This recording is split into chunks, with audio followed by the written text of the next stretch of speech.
that the famous Roger Ross has joined us.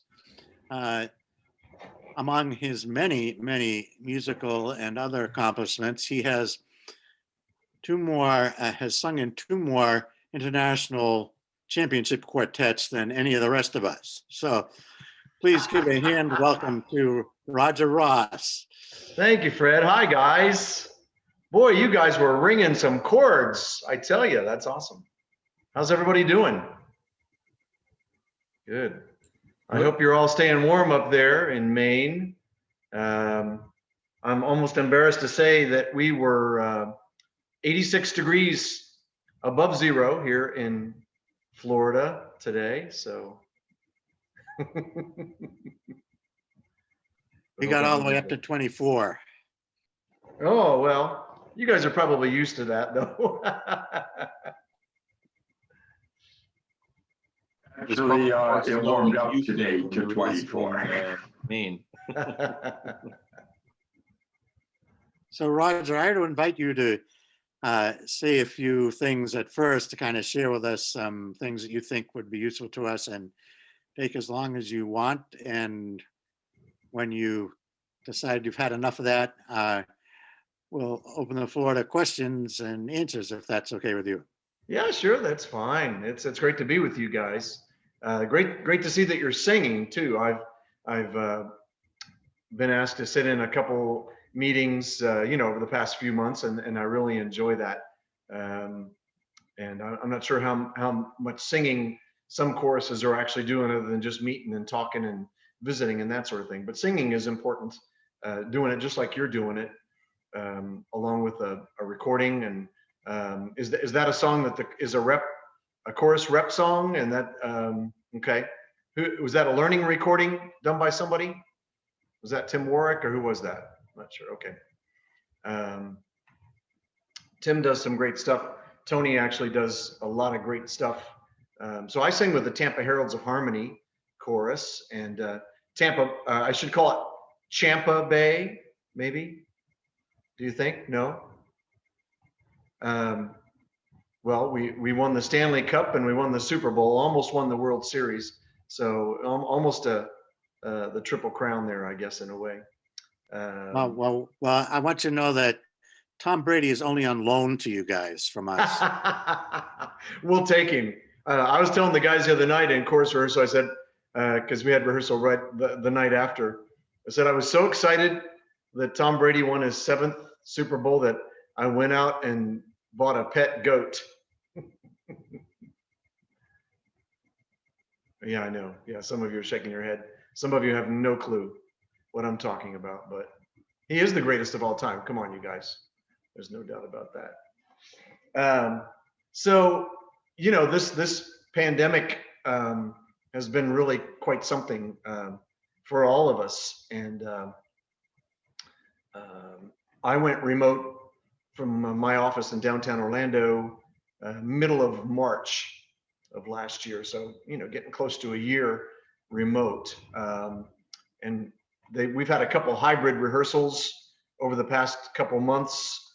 I don't have any desire to participate in those at this point, but so probably half the chorus, maybe 25 guys, would be in a big ballroom in person, distance with masks and things of that sort, temperature taking and all that, and the rest of us are on Zoom. So takes a little bit of technical doing to patch everybody in, and so they can see and hear Tony and also hear the chorus in the room. Of course, we're all muted, but we're able to sing along and that sort of thing. So, but Heralds of Harmony, hopefully some of you have seen some of our virtual productions this past year.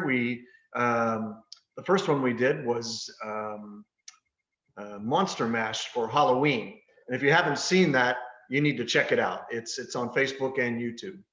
And that was quite a production. It was about a 3-month project with a lot of filming and choreography for a lot of the guys, and it was really, really something, labor of love by the creative team that put it all together. And then Harold's also put together a Christmas show, and that was in mid-December, and that was really excellent. I saw a number of the Christmas shows and holiday shows during December, and I really honestly think that ours was one of the best. It was just so well produced, so well sung, great arrangements, great variety. We had guests. Main Street was a guest on there, as well as Wildfire, the college champs, Viva, and Showtime, Sweet Adeline champs. Toast of Tampa made a guest appearance on there, and I think the Rising Star quartet champions. I can't remember their name right offhand, but so just a lot of variety. Just well done. And Tony is kind of the overall director producer of those things. So he's just an incredible talent in every way, shape, or form. So so it and I've also done a couple AIC shows. We did one for 4th of July, did one for the holidays. And the Heralds just recently did this past weekend singing Valentine's. So we recorded several of our repertoire songs for those. Going back to April of last year, the first virtual recordings that I ever did were with Dapper Dan's, which I was with for a long time. Unfortunately, I was laid off at the end of December after 42 years as a part-time guy with the Dappers, like a lot of other entertainers and Disney cast members. So don't know if I'll ever get back there again, but you never know. I never give up hope. But so I've learned a lot in the almost year of being remote. And if you think about it, we're remote from our barbershop chorus pretty much 6 days a week, except for the night that we actually show up for chorus rehearsal live. And what I've learned is that there's so much more that I can be doing on my own, so much that I can be learning, so much that I can be challenging myself with, and bettering myself vocally, my ear training and all that through virtual projects and just doing some virtual work at home. So, Fred mentioned, yes, I've been fortunate to sung in a couple great champion quartets and a lot of other quartets over the years, and sung in choruses and directed choruses and that sort of thing. But you're never too old to learn something new and challenge yourself and get better. And I'm not ready to give up singing. I'm 61. I'll be 62 in July, so I'm not a spring chicken. Probably older than most of you guys. Maybe not. But I want to keep singing, and I want to keep a great voice, and keep doing things for the rest of my life. So I found that trying to sing every day, doing virtual projects has been very enlightening and challenging, but I feel as though I've improved tremendously over the past year, learning new music, making recordings, coaching myself. I try not to settle for anything less but what to my ear sounds really great. And that's not easy. That's not easy, being remote and listening to a learning recording and a click track in one ear and singing into an iPhone all by yourself, basically. So I can remember back when I did my first virtual project with Dappers, it was really challenging. And then as I got through all the different projects over time, and I think I've probably recorded maybe 25 songs in the past year virtually with all the groups that I just mentioned. I noticed that it also helped me with the Main Street recordings, which I would do at Tony's home in his little studio that he has in there. That I was just much better in tune, much better, more engaged in the music, doing it. And that's like doing it virtually, basically. Some of you may have done recordings that way, but I never did until Main Street made our first album a couple years or so ago. And I'm just like, you got to be kidding me. We're all recording. Mike was recording out west, and Myron was coming in at a different time than me and recording in Tony's studio and all that. And we're actually putting it all together, and it's going to work. This is crazy. I'd never done anything like that before. And so it really helped me with this second album that we just recently made. And I hope you all will give that a listen, because it's really a great work of art there, I think, with the instrumentalists and that sort of thing that we partnered with. So I challenge you to work at your barbershop craft every single day. This is no excuse, no reason to let down, to take a break.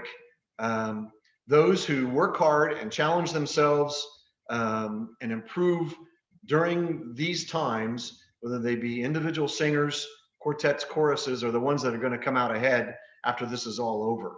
And those who don't are the ones that are going to be behind. And you got a lot of catching up to do. So you may as well take advantage of the opportunity that's been given to you. And actually, even when we're back working together live as quartets and choruses, continue that same work ethic on your own, so that you're always learning, always staying sharp, always working your ear to be the best you can. You need to become your best coach, is what you really need to become. And you can do that if you just take the time to learn. If you're not a coach, you can learn to be a coach. Trust me. You know what sounds good, what sounds in tune, what's good vocal production, what's expressive, what's entertaining. You know all that stuff. You know what's good. So you just need to kind of train yourself to coach yourself, and don't accept something less than the best that you can do. Don't accept something sloppy. I'm section leader in the chorus. We do get some sloppy recordings, virtual recordings that the guys submit through Dropbox, and we'll send them back with some positive coaching points for them to clean some things up. It's not an easy thing for everybody to do. Guys are kind of stressed out, doing something like that on their own, kind of out of their normal environment of having singers next to them and that sort of thing. So it's not an easy thing, but I found that it has been a great educational opportunity for me personally over the past year. And so I'm going to continue to do it. I think our chorus is going to continue to do some projects. Have you guys done any virtual projects at all as a chorus? No, we have not. No. Okay. Well, it's an easy thing to do, and a lot of times gone by, but it's not too late. You've got learning recordings, part predominant learning recordings. Tony actually adds a click track to our learning recordings, which are ones that he has done, so that we can listen to the click as well as either the full mix or our part predominant or whatever you want to listen to in one ear. But even if you don't have a click track, you could still do okay. Just sing with the recording, and take your iPhone, turn on your recorder in there, and set it down in front of you, maybe about 12 inches away from you. Play the learning track in your ear and sing your part into the iPhone or whatever kind of phone you have. That's all it is. And then listen back to it. And you'll probably do it a bunch of times. We recorded several chorus repertoire songs the end of last week, and I probably did each one of them easily 15 times before I was happy. So, and that's something I already knew, but it's an experience. It's a learning experience. It's a challenging experience. It's an enriching experience, and you have to do it to find that out. And don't get discouraged, because you will improve. And it's great for you to send those to your section leader and have them listen and give you some positive reinforcement, or your course director, or whatever the case might be. But you guys could do a project, especially if you've got somebody in-house that's good at audio production, to put learning tracks together. Now, for them to really effectively do that, they need to have a click track on there. But you could even go to Tony and ask him for some of our songs that he has already has a click track put on. I mean, we just did for singing Valentine's Heart of My Heart with a click track. So if you went to Tony and asked him for that click track of Heart of My Heart, I'm sure he would send it to you and just set up a project. We've got guidelines and instructions and all that kind of stuff written out for all the virtuals that we've done in the chorus. We're happy to share that with any chorus that would like to have it. Just gives the guys some basic guidelines. It may not be something that you broadcast, but if it's good enough and you're happy with it, you can just broadcast it on YouTube and Facebook. There's nothing wrong with that.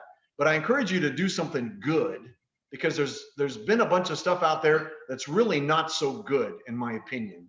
A lot of synchronization problems. You know, they didn't have a click track, or they didn't have a good audio engineer to actually put it all together and make it really great.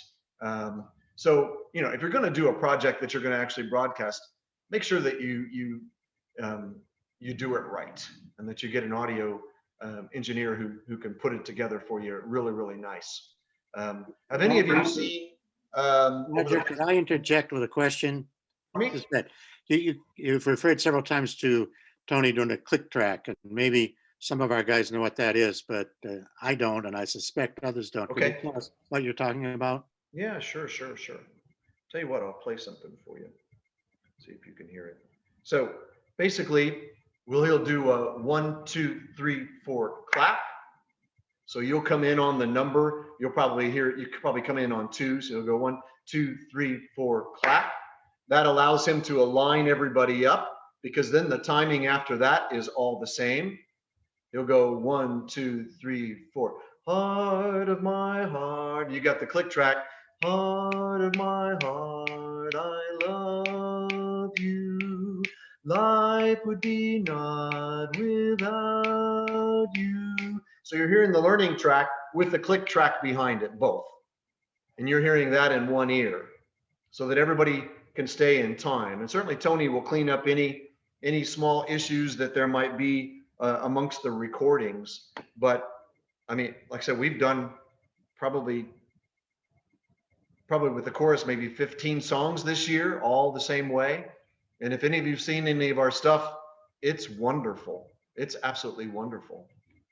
Tony does a great job with the audio engineering, but it's because the guys have gotten better and better even at recording and using the learning tracks and click tracks. So learning track and click track are one and the same when it comes to actually recording for the virtual project.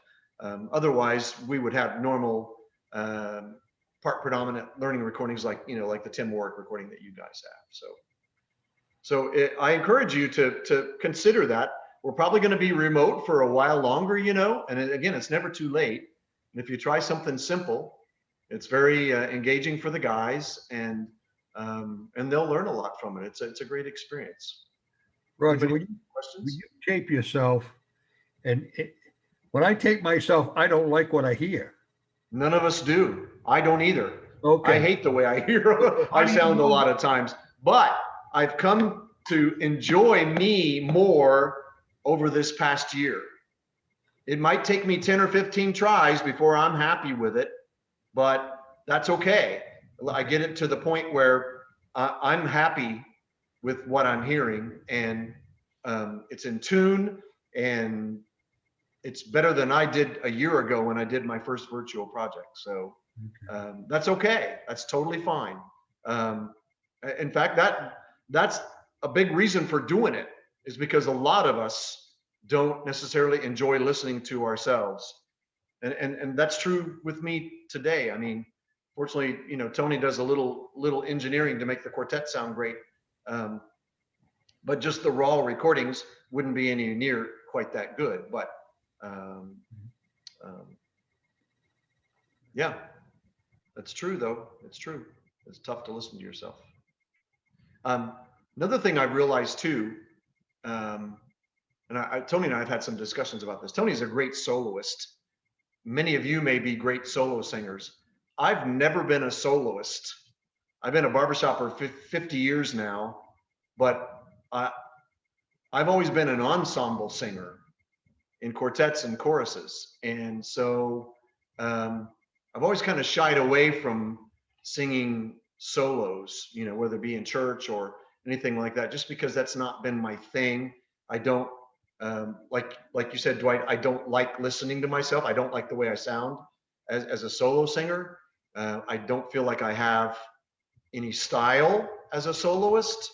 I've just never tried to perfect that style of performance. I've been submerged in barbershop for 50 years, but so this actually has, I think, in a lot of ways helped me enjoy my solo voice, so to speak, more than I ever have. Not that I'm going to run out and sing solo in a church service, but I might be more inclined because I like my solo voice better.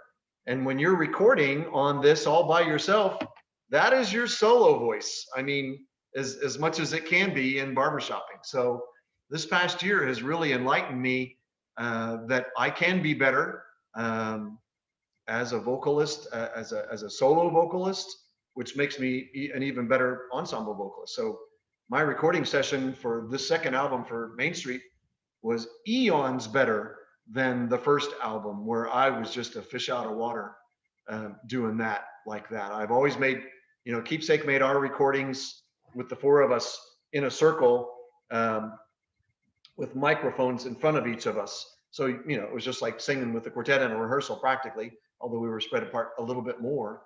But to do it on a microphone all by yourself and just with an earphone in one ear and you hear your voice and that's it, that's tough if you're not used to studio work, doing that kind of stuff. So, and most of us aren't, I mean, I know we all come from different backgrounds, but probably a lot of us don't have professional vocalist experience. And those that don't, it's not an easy thing to want to do. So I encourage you to give it a try and challenge yourself.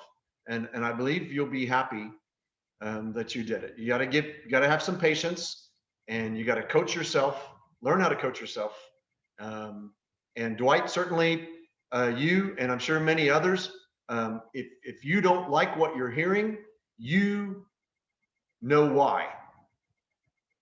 And you'll find ways to improve that. When I first started, I put the headphone in my right ear because that's my dominant ear. I thought, okay, well, if I listen to the recording in that dominant ear, then, I'll be better, singing better in tune. And it wasn't happening. And I'm like, what's going on? I know I'm a better singer than this, but I'm just, the recordings are just not making me happy. So I said, I just need to try some other things. So I tried it in my left ear, the headphone, and that worked. And when I stopped to think about it, I'm like, yes, this is my dominant ear, but it's also the ear that I hear Tony out of in the quartet because I stand on the left side. And it's also the ear that I probably need to use to hear my own voice making the recording rather than listening to the audio through an earphone.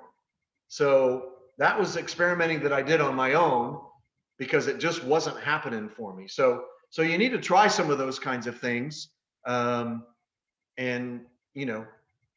just work at it. It's very enlightening and educational, and no doubt you will improve. I bet you any amount of money. If I can improve as a 50-year barbershopper and a 2-time gold medalist, anybody can.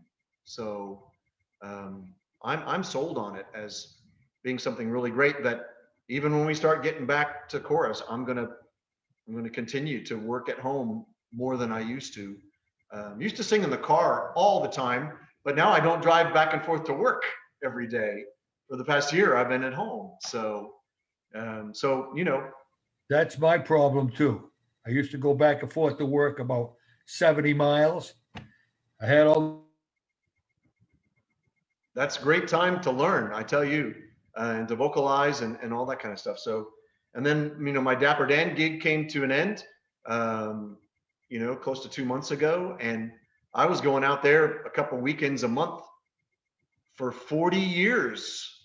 So I was singing a lot with my quartet, with the chorus, with Dappers, on my own in the car, you name it. And I mean, I was flying high. My pipes were in great shape pretty much all the time.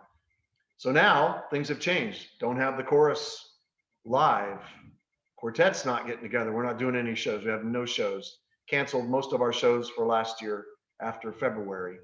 I have no Dappers anymore, even though the quartet's still out there. So the world has changed for all of us, and we need to find a way to get through it and come out on top at the end of it. That's the way I look at it. So that's what I have to share with you guys. I did write something that I shared with a chorus a month or so ago. It was Men of Independence in Independence, Ohio, Gary Lewis's chorus. And so I wrote something going into that. And I think it's pretty cool. And I want to share it with you guys. If you dream of being a great singer and performer, but you don't challenge yourself to learn and grow every single day, then you will forever be just a dreamer.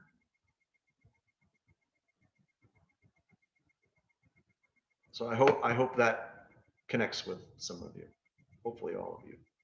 Does anybody have any questions for me about anything? No, I'm not going to sing solo for you.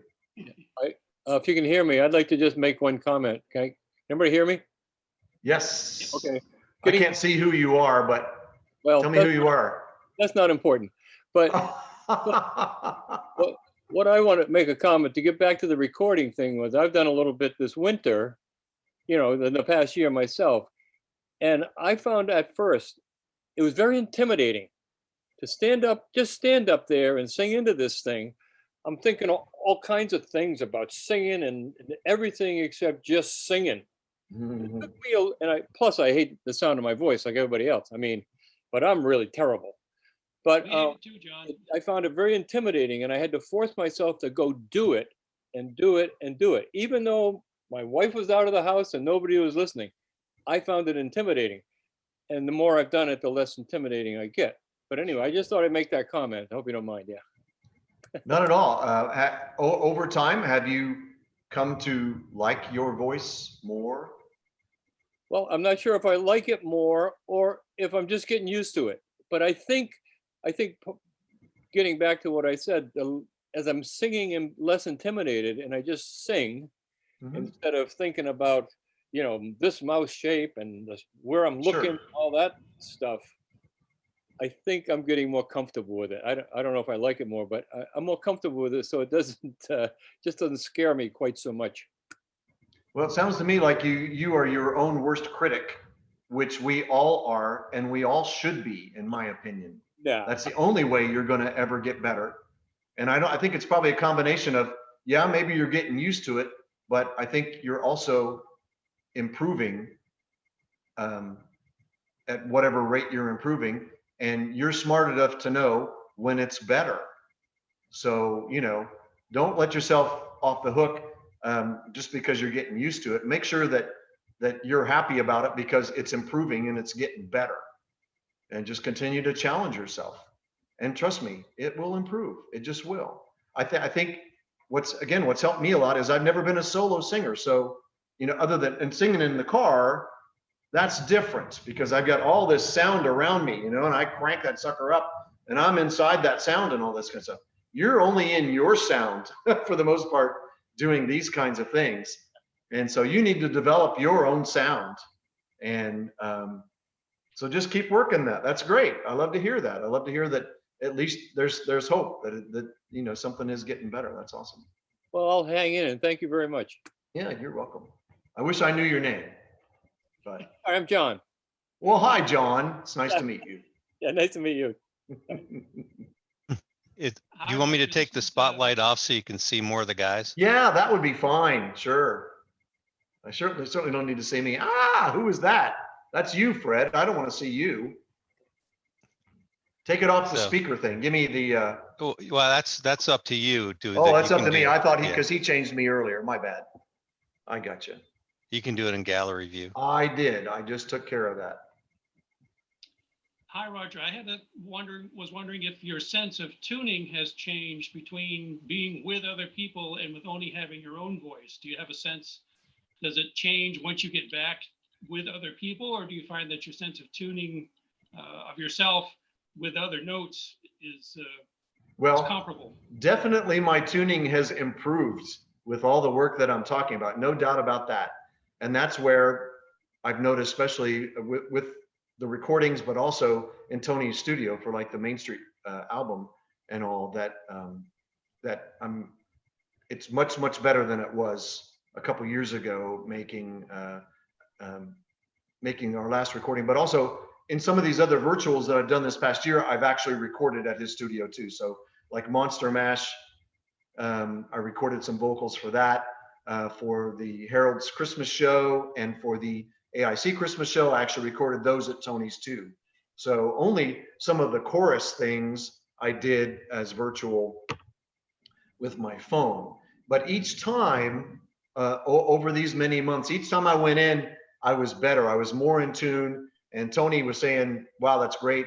And he would have me go back and go over some things or whatever. But I'd get through a song in maybe, 45 minutes to an hour, which is what it takes to do a recording like that.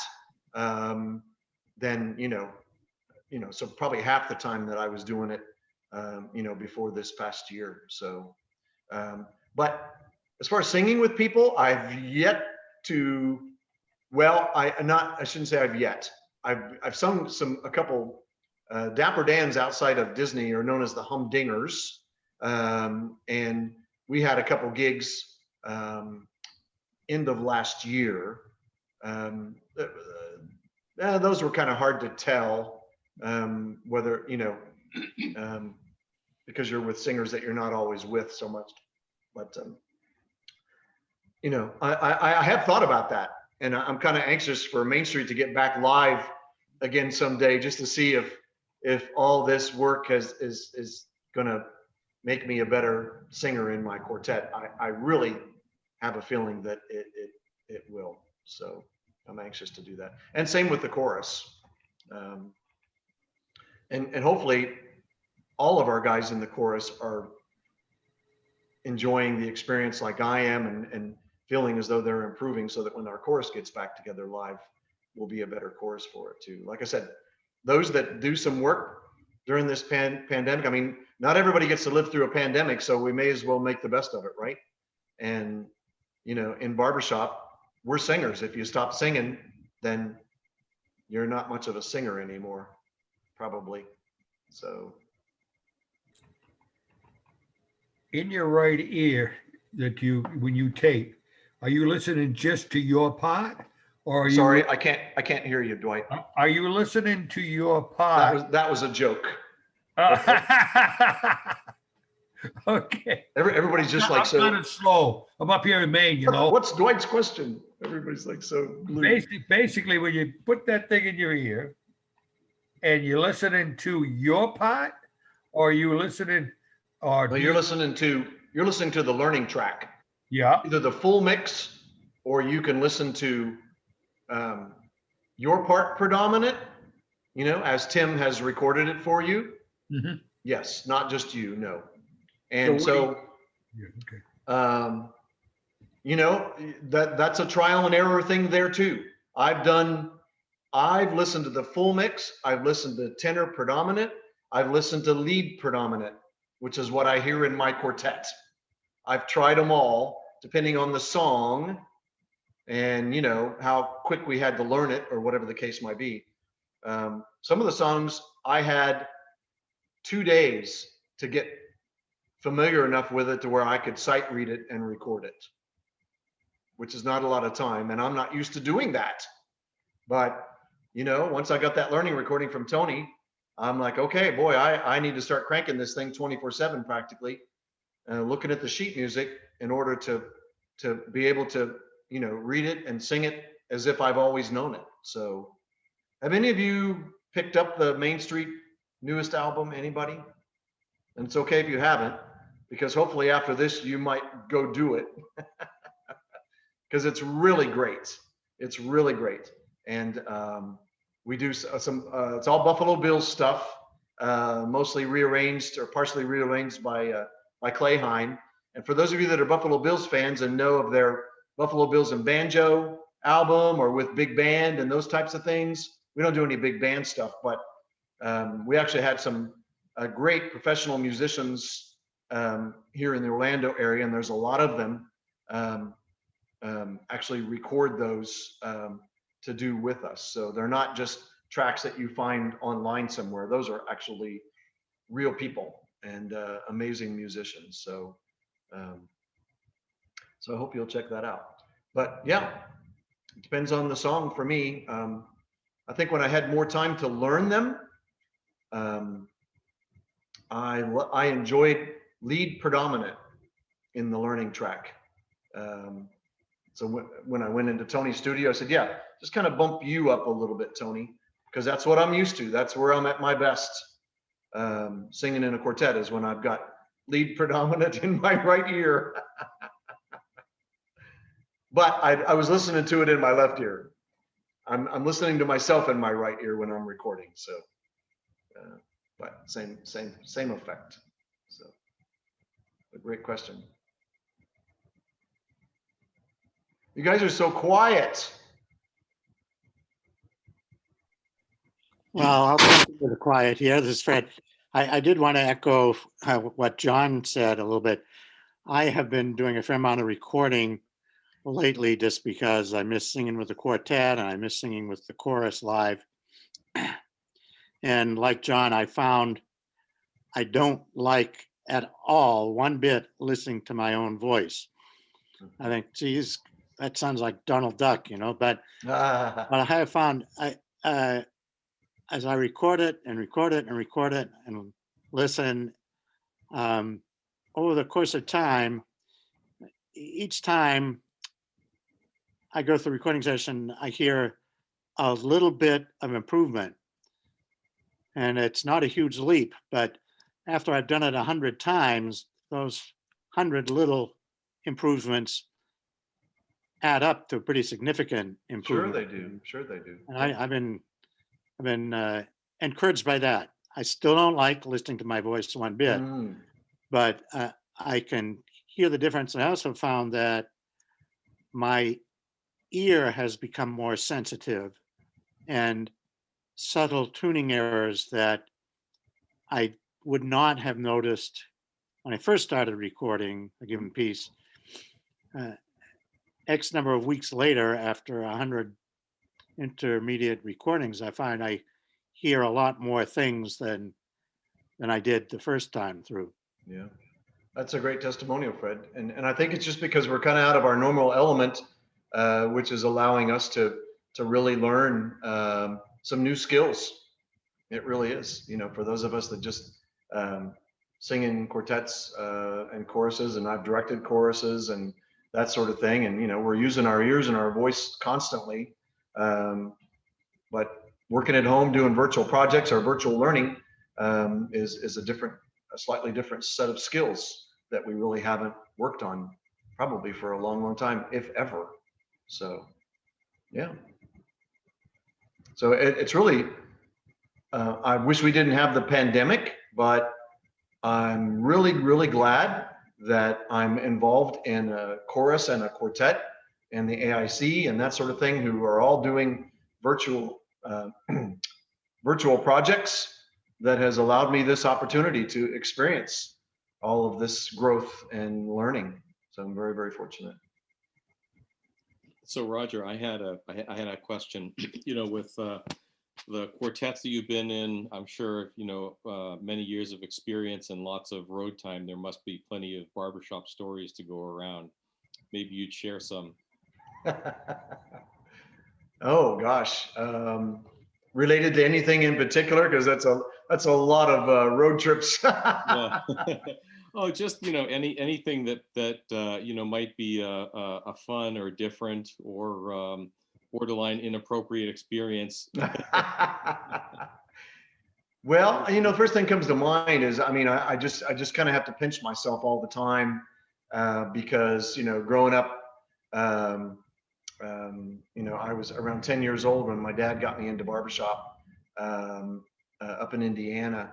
And, I went to my first convention in '77 and I haven't missed one since. And so growing up as a young kid, going to conventions and hearing all the great quartets and that sort of thing, just never would have dreamed that I would have ever had the opportunity to actually sing in one, let alone two champions and some other great quartets that I've had a chance of singing in the district here.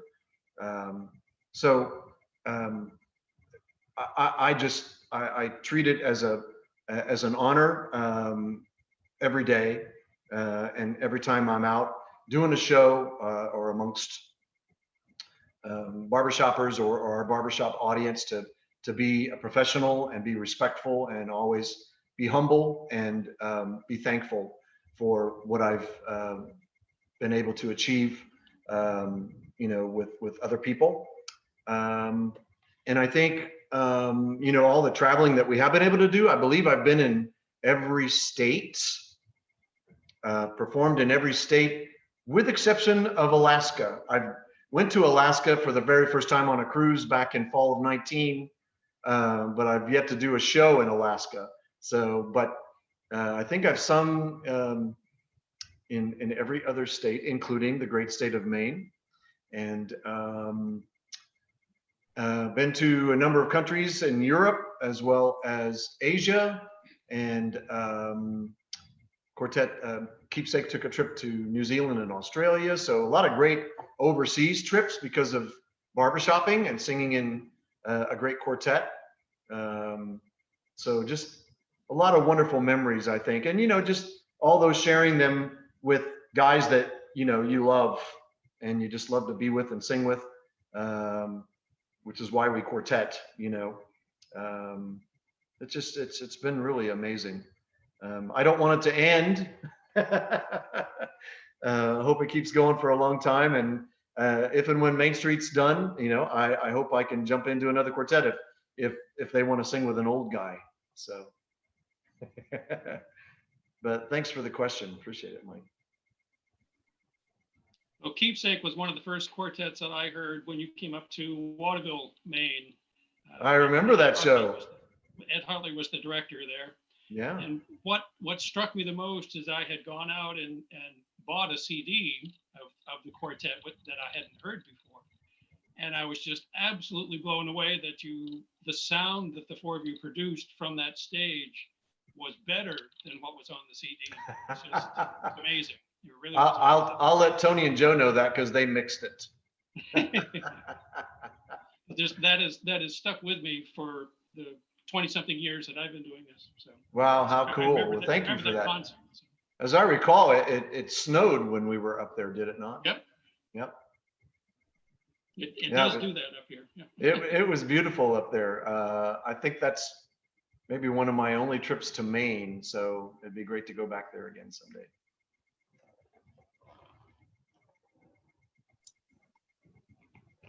Roger, this is Jim. Hi, Jim. I have not sung in a virtual barbershop chorus, but my church choir does a performance every week. And I have enjoyed participating in that. And there's a couple of things I've learned out of it. One is that I sing better. Of course, it's a little different than barbershop in that I have to learn a piece every week. And they're short and they're not difficult, but I have to learn it. And I find I sing better when I practice more before I start to record.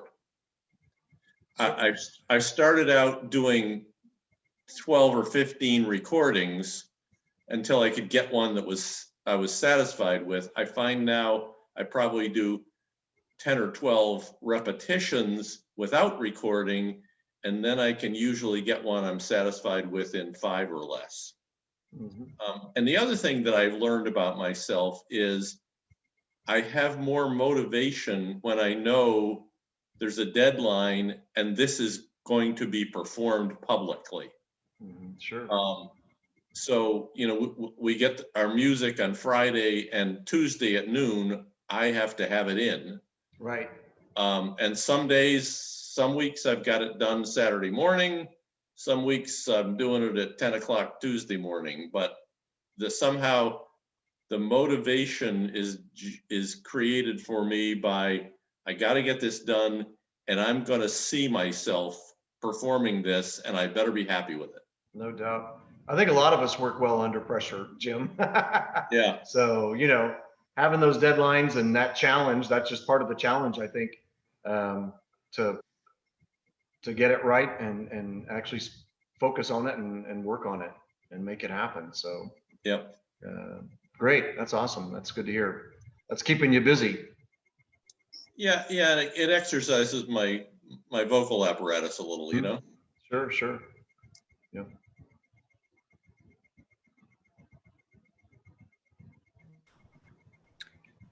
Roger, got another one for you. Listen, the country needs a patriotic song. And I'm thinking of the sinking of the Bismarck. And it was that Bismarck song. And I got it rolling in my mind. And somehow we've got to sink the COVID-19 along with the people who, you know, this is something to put in your mind. I don't know if you write music or do anything like that. I don't know. Give it to Tony. Maybe he can come up with something. But, you know, if we could come up with something that the choruses could sing or something like that, would get into public. It'd be neat. Yeah, I'm sure somebody will do it if they haven't already. You know, I think just songs of joy and happiness are a good thing these days. I also was fortunate to participate in some virtual projects with a group of Japanese singers. A lot of them were barbershoppers and sweet ads over there, but a lot are just glee club singers or choral singers. And we launched, you should check it out. It's under Virtue Acapella Japan. If you find that on Facebook or on YouTube, Virtue Acapella Japan. And we released David Wright's Ode to Joy back in December. And just this past weekend introduced a Japanese pop song that is in Japanese and a little bit of English is thrown in there in celebration of Valentine's Day.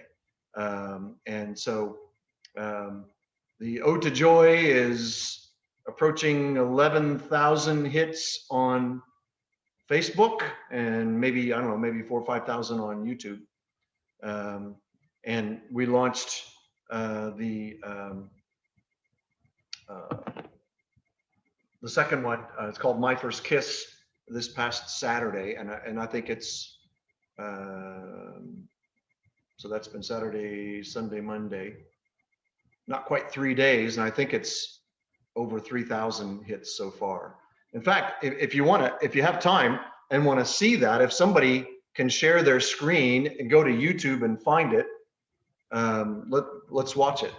Tony and his son Joseph did the audio video production, but of course the creative team, which I was a part of with Japan folks, we put together all the audios and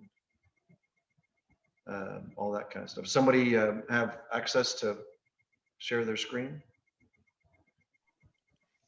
What was the name again? Put in My First Kiss and see if it comes up. Virtue Acapella Japan. Would it be YouTube or somewhere? Yeah, YouTube. You can go to YouTube.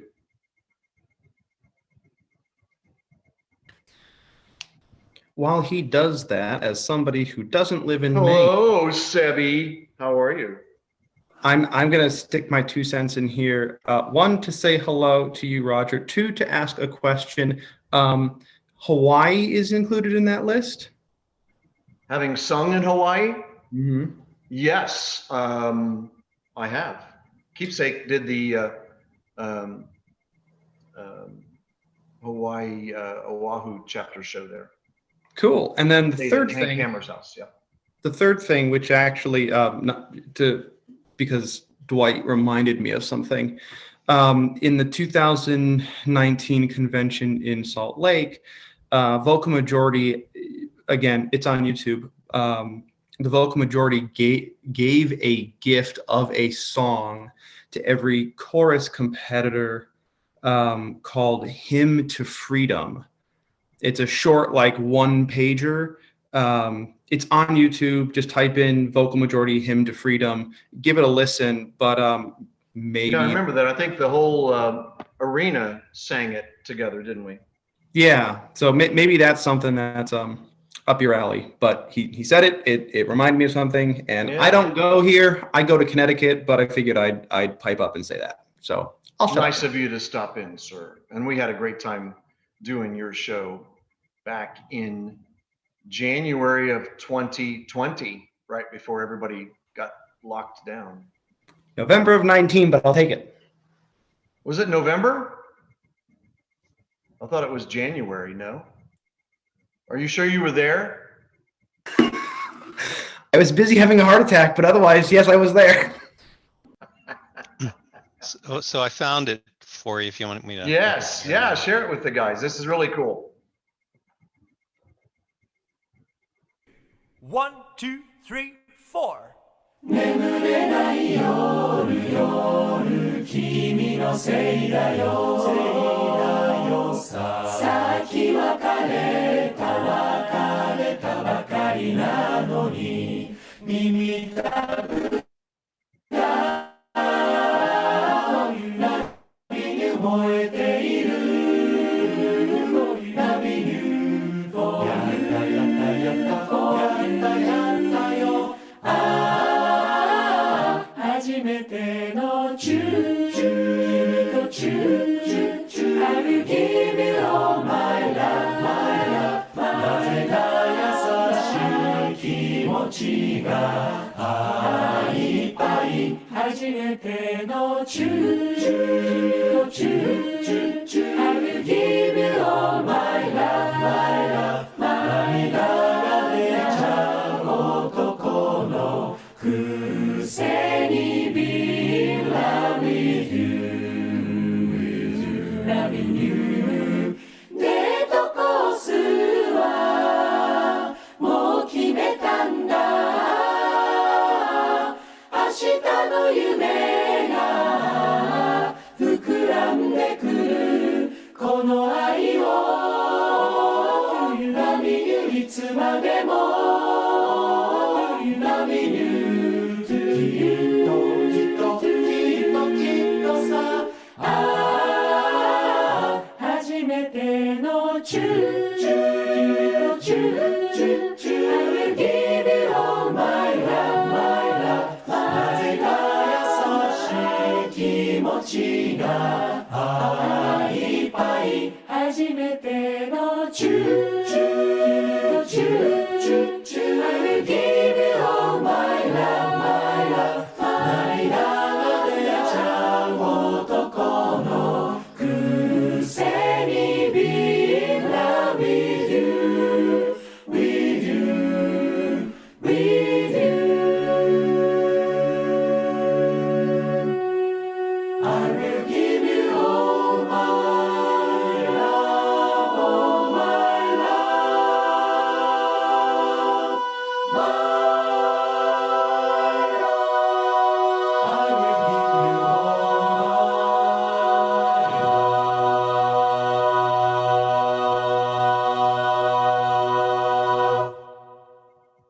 And then, yeah. I hope the sync of the audio and video was good on your end, because I think with the delay of our distance and all that, it wasn't here, but it syncs up. So yeah, and also maybe catch Ode to Joy by the same group back in December. It's really wonderful, really wonderful. So yeah. The sync looked great on my screen. I'm not sure. Yeah, well, I think it's because that's because of our distance. So Yeah, I was the one playing it. But I thank you. I've coached the Tokyo Barbers now, men's barbershop course in Tokyo for 10 years, and scheduled to go back in November for the first time in a while. I hope we're able to, but so I have a great relationship with barbershop singers in Japan for a long time, and this was kind of the brainchild of a good friend of mine over there, and so he and I were pretty much the driving force in making all of that happen, and hiring the best audio video production team, the DeRosas, that exists, in my opinion. So so if you ever are doing a project like that and want to have it professionally done, Tony is the best. So yeah, but thanks for playing that. Hope you guys enjoyed that. Ode is all in English, by the way. Very nice, Roger. well, I like the barbershop tag at the end. Yeah, well, that was Steve's doing. The guy that arranged it is a Japanese choral guy who's never sung barbershop before or arranged in barbershop. So he arranged it, and then Steve worked with him a little bit to do some barbershoppy things here and there, and then on the tag. So it works, you know, it works. Hey, George, we lost the rest of the people on my upper line here. That's on your end. A Okay. couple people have dropped off, but that's it. Roger, this has been delightful, and we invite you to hang around with us afterwards. Some of us stick around after our meeting if you wish. But one thing that has been really inspiring has been the number of people such as yourself of great renown who are willing to donate generously of your time to be with us, and we're really grateful. Well, thank you, Fred. I was honored that you guys invited me. Really, I've been looking forward to it. It's always great to talk and share, and you know, help each other get through this together. You know, for as long as we have to, but we'll survive it. So keep singing and keep working at it, and hope to see you guys again sometime soon. Right, just a brief piece of business. I would ask